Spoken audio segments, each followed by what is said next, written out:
Hello and good morning students. તો આપણે જોઈ રહ્યા હતા યુનિટ 3 એ compounds having reactive methylene group એટલે કે સક્રિય મિથિલિન સંયોજનો. CH2 સમૂહને એટલે કે આ રીતે જે CH2 સમૂહ આવેલો હોય તેને મિથિલિન સમૂહ તરીકે ઓળખવામાં આવે છે. હવે આ જે CH2 સમૂહ છે ત્યારે એ બીજા કોઈ ઋણ સમૂહ એટલે કે આલ્ડીહાઇડ, કીટોન, એસ્ટર કે કાર્બોક્સિલિક એસિડ એટલે કે ઋણ સમૂહ શું કામ કહેવાય છે? કોઈ માઇનસ ઇન્ડક્ટિવ ઇફેક્ટ આપે છે, બરોબર, માઇનસ આ ઇફેક્ટ આપે છે એટલે એને કહેવાય ઋણ સમૂહ વગેરે સાથે જોડાયેલા હોય ત્યારે મિથિલિન સમૂહનો હાઇડ્રોજન પરમાણુ તે કાર્બનથી ત્રીજા સ્થાને આવેલ વિષમ પરમાણુ એટલે કે હિટ્રો એટમ ઉપર ટ્રાન્સફર થાય છે, સ્થાનાંતરિત થાય છે. હવે જો અહીંયા આ જે રિએક્ટિવ મિથિલિન ગ્રુપ છે, બરોબર, એમાંથી જે હાઇડ્રોજન હશે એ એના ત્રીજા સ્થાન ઉપર આવેલો વિષમ પરમાણુ એટલે કે આ પેલો કાર્બન, આ બીજો કાર્બન અને આ ત્રીજો વિષમ પરમાણુ છે, બરોબર. ઓક્સિજન જે છે એ વિષમ પરમાણુ છે. ઓક્સિજન, નાઇટ્રોજન, સલ્ફર આ બધા જે છે એને કહેવાય હિટ્રો એટમ. કાર્બન અને હાઇડ્રોજન સિવાય કોઈ પણ બીજા પરમાણુ આવેલા હોય તો એને કહેવાય વિષમ પરમાણુ, બરોબર, કોઈ પણ સ્ટ્રક્ચરની અંદર. તો અહીંયા રહેલો હાઇડ્રોજન જે છે એ અહીંયા ઓક્સિજન ઉપર ટ્રાન્સફર થશે, બરોબર. તો જો આ એક પ્રકારની ટોટોમેરિઝમ જ છે, કીટો ઇનોલ ચલરૂપકતા, બરોબર. તો આ પ્રકારના પરિવર્તનને ચલ સમાવય એટલે કે ટોટોમેરિઝમ કહેવાય છે. અને આ પ્રકારના ચલ સમાવય દર્શાવતા મિથિલિન સમૂહને સક્રિય મિથિલિન સમૂહ કહેવાય છે. એના પછી આ પ્રકારના મિથિલિન સમૂહની જો બંને બાજુએ ઋણ સમૂહ આવેલા હોય તો તેનો હાઇડ્રોજન પરમાણુ વધારે સક્રિય બને છે. જો આ જે સ્ટ્રક્ચર છે, બરોબર, એમાં આ જે CH2 ગ્રુપ છે એમાં બંને બાજુ નેગેટિવ ગ્રુપ આવેલું છે એટલે કે કીટોન ગ્રુપ આવેલું છે. જો બંને બાજુએ ઋણ સમૂહ આવેલા હોય તો તેનો હાઇડ્રોજન પરમાણુ એટલે કે અહીંયા જે હાઇડ્રોજન પરમાણુ રહેલો હશે એ વધારે એક્ટિવ થશે એટલે કે એ હાઇડ્રોજન પરમાણુનું ટ્રાન્સફર એટલે કે સ્થાનાંતર સહેલાઈથી થઈ શકશે. અને આ જે સક્રિય મિથિલિન સમૂહનો હાઇડ્રોજન જે છે એ સહેલાઈથી મુક્ત થતો હોવાથી આવા સંયોજનો એસિડિક ગુણધર્મ દર્શાવે છે. તેમજ આવા સંયોજનોમાંથી બીજા નવા સંયોજનોનું સંશ્લેષણ સહેલાઈથી કરી શકાય છે, બરોબર. કીટો ઇનોલ ચલરૂપકતા આપણે મેં કીધું એમ જ તે કે કીટોનનું ઇનોલમાં અને ઇનોલનું કીટોનમાં રૂપાંતર થતું હોવાથી તેને કીટો ઇનોલ ચલરૂપકતા એટલે કે ટોટોમેરિઝમ કહેવાય છે. એના પછી આપણે એક્ઝામ્પલ જોયા હતા સક્રિય મિથિલિન સંયોજનોના. સૌથી પહેલું હતું એમાં બીટા ડાયકીટોન, બીટા કીટો એસ્ટર અને બીટા ડાયકાર્બોક્સિલિક એસ્ટર, બરોબર. એના પછી આપણે જોવાનું છે આજે હવે એસેટો એસેટિક એસ્ટર જેને ઇથાઇલ એસિટો એસિટેટ તરીકે પણ ઓળખવામાં આવે છે અને શોર્ટ ફોર્મમાં તેને AAE એટલે કે એસિટો એસેટિક એસ્ટર તરીકે પણ ઓળખવામાં આવે છે. તેનું સૂત્ર છે CH3CO CH2 COOC2H5, બરાબર. હવે આપણે એનું સૌથી પહેલા તો આપણે સિન્થેસિસ જોવાની છે, એના પછી એનું આપણે કેમિકલ પ્રોપર્ટીઝ જોવાની છે. તો સૌથી પહેલા સ્ટાર્ટ કરીએ આપણે તેની સિન્થેસિસ. થોડા પ્રમાણમાં આલ્કોહોલની હાજરીમાં નિર્જળ ઇથાઇલ એસિટેટની સોડિયમ ધાતુ સાથે રિએક્શન કરતા એસિટો એસેટિક એસ્ટરનો સોડિયમ સોલ્ટ બને છે. તેને એસિડિક બનાવવાથી આ જે સોડિયમ સોલ્ટ મળે છે તેને એસિડિક બનાવવાથી એસિટો એસિટિક એસ્ટર એટલે કે AAE નું ઇનસોલ્યુબલ એક લેયર બને છે. અને આ જે લેયર બને છે તેને છૂટું પાડીને ડ્રાય કરવામાં આવે છે. એટલે કે આ જે એસિટો એસિટિક એસ્ટર બનાવવાની આ પ્રક્રિયા છે તેને ક્લેઇઝન સંકલન પ્રક્રિયાનું ઉદાહરણ છે એવું પણ કહી શકાય. એટલે કે જેમાં આલ્ફા હાઇડ્રોજન પરમાણુ આવેલા હોય તેવા એસ્ટરના બે અણુ વચ્ચે પ્રક્રિયા થઈ કીટો એસ્ટર બને છે. આ જે રિએક્શન છે તેની અંદર સોડિયમ ઇથોક્સાઇડ ઉપરાંત સોડામાઇડ, ટ્રાયફિનાઇલ મિથાઇલ સોડિયમ જેવા પ્રક્રિયકોની હાજરીમાં પણ થાય છે, બરોબર. આપણે હવે જોઈએ અહીંયા ઇથાઇલ એસિટેટ જે છે, બરોબર, ઇથાઇલ એસિટેટની આપણે રિએક્શન કરવાની છે એના જ તે એક મોલેક્યુલ સાથે એટલે કે ઇથાઇલ એસિટેટ સાથે. બે ઇથાઇલ એસિટેટની એકબીજાની હાજરીમાં સોડિયમ અને C2H5OH એટલે કે આલ્કોહોલ અને સોડિયમની હાજરીમાં રિએક્શન કરો તો C2H5OH નું એક મોલેક્યુલ્સ રિમૂવ થશે. ક્યાંથી થશે? આ C2H5O અને અહીંથી H, જો આ રીતે C2H5OH નો એક મોલેક્યુલ્સ રિમૂવ થશે તો વધ્યું શું? હવે આ CH3 એની સાથે CO, હવે ડાયરેક્ટ આવી જશે આ CH2 એની સાથે C ડબલ બોન્ડ O અને C2H5. આને કહેવાય ઇથાઇલ એસિટોએસિટેટ. ફરી એકવાર, ઇથાઇલ એસિટેટના બે મોલેક્યુલ્સની સોડિયમ અને ઇથેનોલની હાજરીમાં રિએક્શન કરીએ તો ઇથેનોલનો એક મોલેક્યુલ્સ રિમૂવ થશે. ઇથાઇલ એસિટેટમાંથી OC2H5 અને બીજા ઇથાઇલ એસિટેટ છે એમાંથી હાઇડ્રોજન, એટલે કે આ રીતે C2H5OH નું મોલેક્યુલ્સ રિમૂવ થશે અને CH3CO, CH2COO, C2H5 એટલે કે ઇથાઇલ એસિટોએસિટેટ આપણને મળે છે. ઉપર દર્શાવ્યા પ્રમાણે ઇથાઇલ એસિટેટના બે અણુઓ વચ્ચે થતા સંકલન એટલે કન્ડેન્સેશન જે રિએક્શન છે તેને ક્લેઇઝન કન્ડેન્સેશન રિએક્શન તરીકે ઓળખવામાં આવે છે. અને એસ્ટર બનાવવાની આ પ્રક્રિયા નીચે પ્રમાણેના તબક્કામાં પૂર્ણ થાય છે. એટલે કે ડાયરેક્ટ જે છે આપણને બે ઇથાઇલ એસિટેટને એકબીજા સાથે રિએક્શન કરીને આપણને ડાયરેક્ટ ઇથાઇલ એસિટોએસિટેટ મળતો નથી, બરાબર, પરંતુ એ સ્ટેપ બાય સ્ટેપ આપણને મળે છે. તો હવે આપણે જોઈએ તેના સ્ટેપ.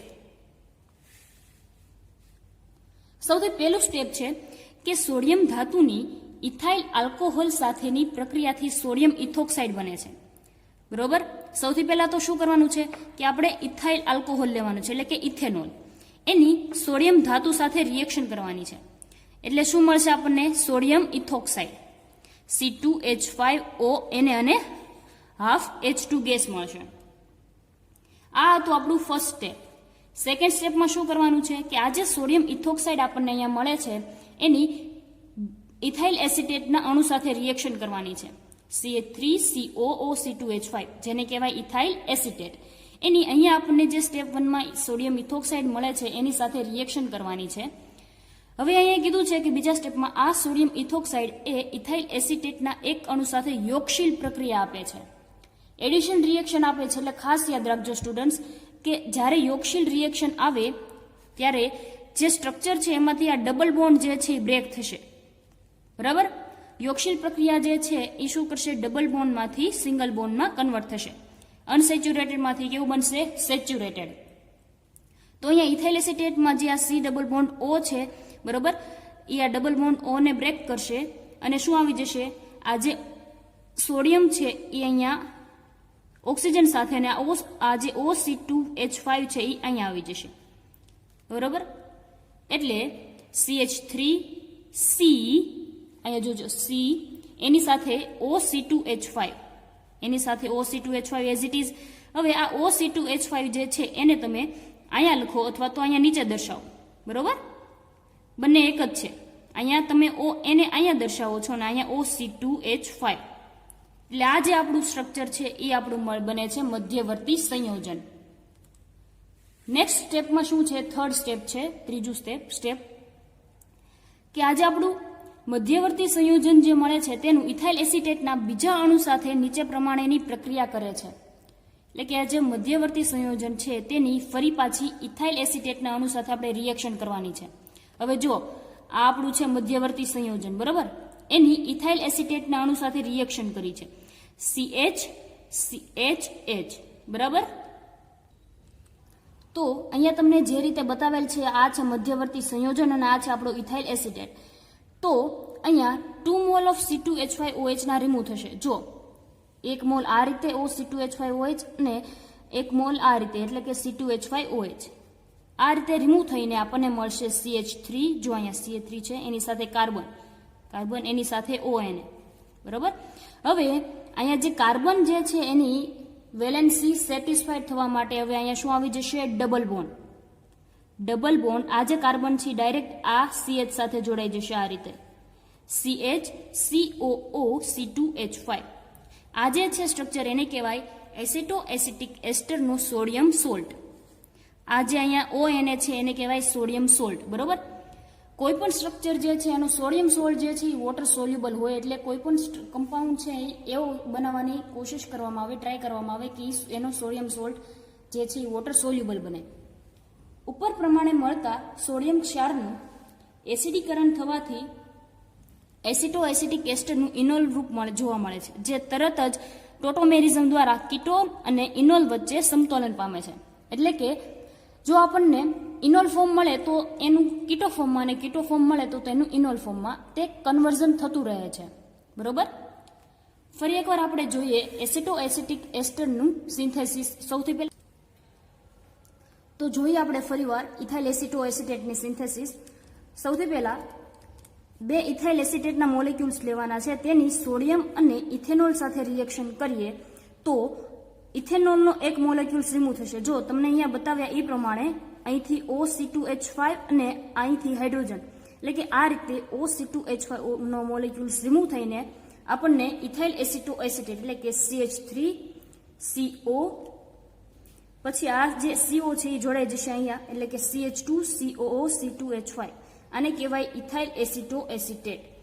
જે ઇથાઇલ એસિટો એસિટેટ જે છે એને ક્લેઇઝન કન્ડેન્સેશન તરીકે પણ ઓળખવામાં આવે છે.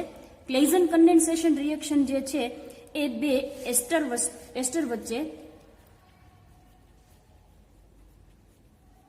વચ્ચે થાય છે અને તેમાં આલ્ફા હાઇડ્રોજન પરમાણુ હોવો જરૂરી છે. એના પછી આપણે એની મિકેનિઝમ જોઈ જે 3 સ્ટેપમાં હતી.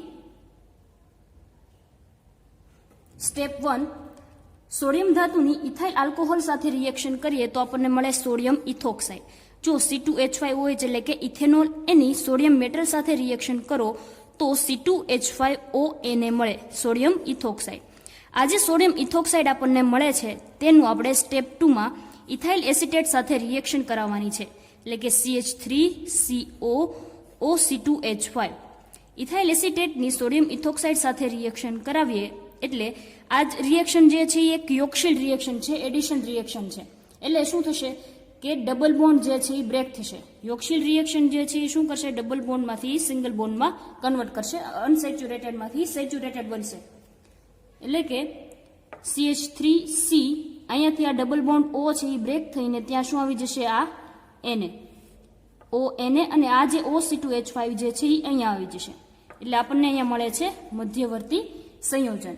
અને આ જે આપણું 3rd સ્ટેપ છે એની અંદર શું કરવાનું છે કે આપણું આ જે મધ્યવર્તી સંયોજન છે તે અને બીજા ઇથાઇલ એસિટેટનો અણુ છે એની એકબીજા સાથે રિએક્શન કરાવીએ તો 2 મોલ્સ ઓફ ઇથેનોલ એટલે કે 2 મોલ ઇથેનોલના રિમૂવ થશે. જો અહીંયા તમને બતાવ્યા એ પ્રમાણે મધ્યવર્તી સંયોજનમાંથી આ OC2H5 અને ઇથાઇલ એસિટેટના અણુમાંથી હાઇડ્રોજન એટલે આ અને બીજું અહીંથી આ રીતે ટોટલ 2 મોલ્સ ઓફ ઇથેનોલના રિમૂવ થઈને આપણને મળશે એસિટો એસિટિક એસ્ટરનો સોડિયમ સોલ્ટ.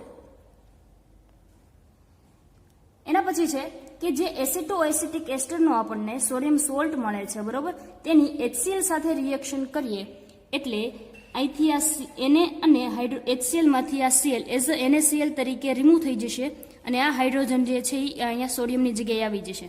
એટલે આ જે આપણને ફોર્મ મળે છે એ આપણું ઇનોલ ફોર્મ હોય છે, અહીંયા COH હોય છે એટલે, અને તેનું ફરી પાછું કીટો ફોર્મમાં કન્વર્ઝન થઈ જશે એટલે CH3CO CH2COO-C2H5.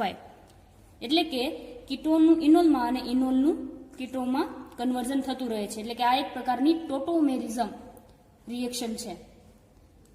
એના પછી આપણે જોઈએ એસિટો એસિટિક એસ્ટરના ગુણધર્મો. સૌથી પહેલા છે એમાં ભૌતિક ગુણધર્મો. તે મીઠી વાસવાળું, પાણીમાં અલ્પદ્રાવ્ય અને રંગવિહીન એટલે કે કલરલેસ લિક્વિડ છે, આલ્કોહોલ અને ઇથરમાં સોલ્યુબલ છે, તેનું ઉત્કલન બિંદુ 181 ડિગ્રી સેન્ટીગ્રેડ છે. નેક્સ્ટ આવે છે તેના રાસાયણિક ગુણધર્મો. એસિટો એસિટિક એસ્ટર એક કીટો અને ઇનોલ વચ્ચે અસ્તિત્વ ધરાવતું હોવાથી તે કીટોન અને આલ્કોહોલ બંનેના ગુણધર્મો દર્શાવે છે. એટલે કે કીટોન અને આલ્કોહોલ બંનેની તે રિએક્શન આપે છે. તેમજ ઇનોલ ફોર્મમાં ડબલ બોન્ડ આવેલા હોવાથી અસંતૃપ્તતા એટલે કે અનસેચ્યુરેટેડ પણ દર્શાવે છે. એસિટો એસિટિક એસ્ટરના રિએક્ટિવ મિથિલિન ગ્રુપનું જે હાઇડ્રોજન છે તેનું અન્ય સમૂહ વડે વિસ્થાપન થઈ શકે છે. એટલે કે તેમાંથી વિવિધ વર્ગના કાર્બનિક સંયોજનો બનાવી શકાય છે. તો આજે એના પછીની જે બધી રિએક્શન છે એ આપણે જોશું હવે નેક્સ્ટ લેક્ચરમાં. Thank you.